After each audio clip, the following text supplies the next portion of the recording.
nta gihugu na kimwe kitokwishimira kubona co vuga rikijana mu bijanye n'ivy'ubutunzi n'amafaranga, kikagira ububasha budasanzwe bwo gutegeka ibihugu byose byo kw'isi kurondera no gukoresha ifaranga ryaco, kigafyatagura uko cigombeye inoti cifuza kuko kiba kizi ibihugu byose birikeneye.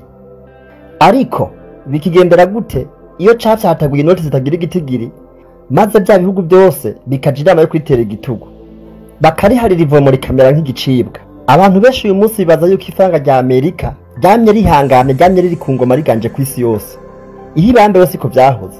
Uhereye mu 1950 habayeho ubwami butandukanye ku isi, maze amafaranga yabwo akagenda yiganje.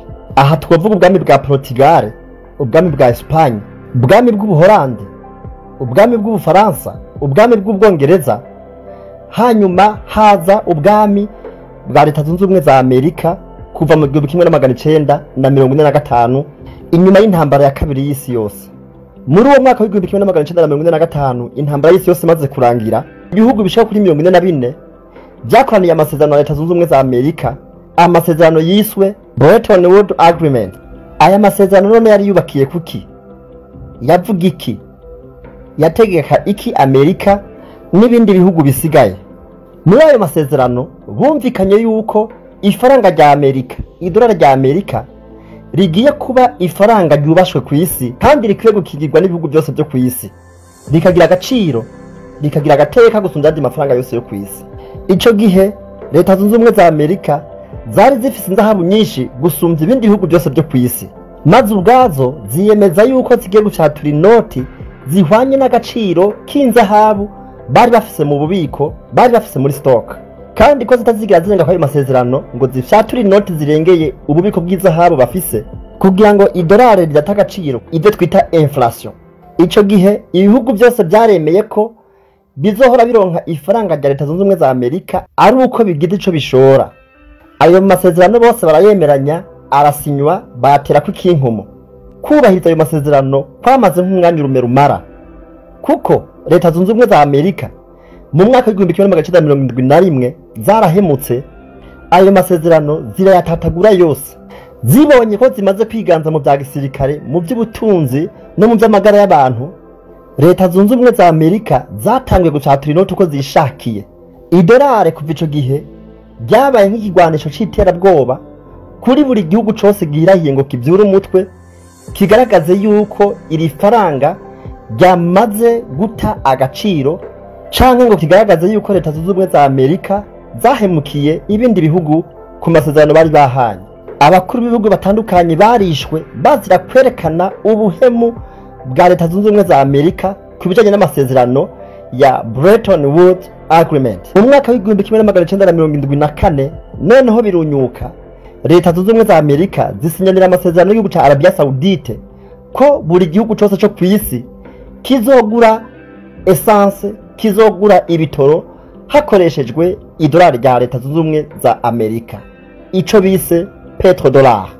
Kuva ubwo ibihugu byose byo kw'isi bitangura gusha rufumba birondera ingene vyoronka idolari.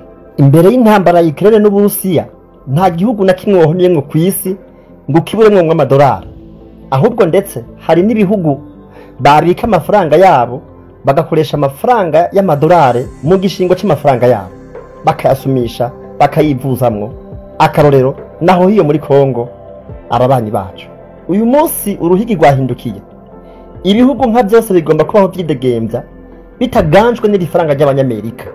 Icagiye kubyunyura n'amasezerano yarayabaye hagati y'igihugu ca Arabia Saudite n'Ubushinwa ko hagiye gukoreshwa ifaranga ry'Abashinwa mu kurangura ibitoro na essence muri ico gihugu ca Arabia Saudite. N'amasezerano yabaye kandi hagati y'ibihugu bigize ishiramwe bita BRICS: Brazil, Chine, Inde, Russia, South Africa.